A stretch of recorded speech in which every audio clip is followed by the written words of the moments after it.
EA is setting the next Battlefield up to fail as reports suggest the publisher expects to compete with Fortnite. When I read that, I think of what happened to Call of Duty. There's gonna be a whole bunch of Power Rangers running around with freaking bright colored weapons, completely ruining the experience. There was a time when these games were just nameless soldiers. Who would have thought? Not hero names and shit. You were part of a faction. You had camouflage that matched the terrain that was being fought on. You had vehicles that were on the ground in proper locations that you would get into.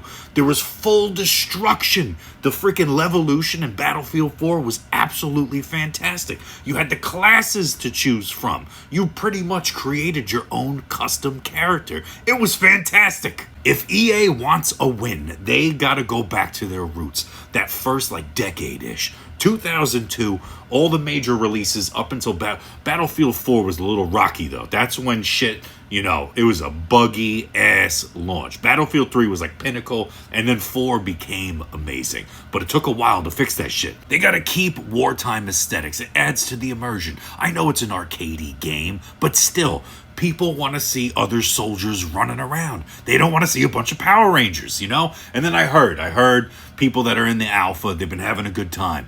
It seems like they're going back to their roots. I don't trust EA at all. You never know. I know it's a whole bunch of new people at DICE. It ain't the people that we had in the past. But either way, hopefully they stick to their guns. The alpha continues to do well and they listen to players and they just make it one of the best Battlefields ever. I don't trust them. I am not going to buy this game at launch. I will wait, but I hope they prove my negativity wrong and they release one of the best Battlefields ever. It's got to go back to Bad Company 2, 3, the Vietnam, 1942, 2142. All those games were peak. Absolutely amazing. We need that again. So continue slaying the alpha, please.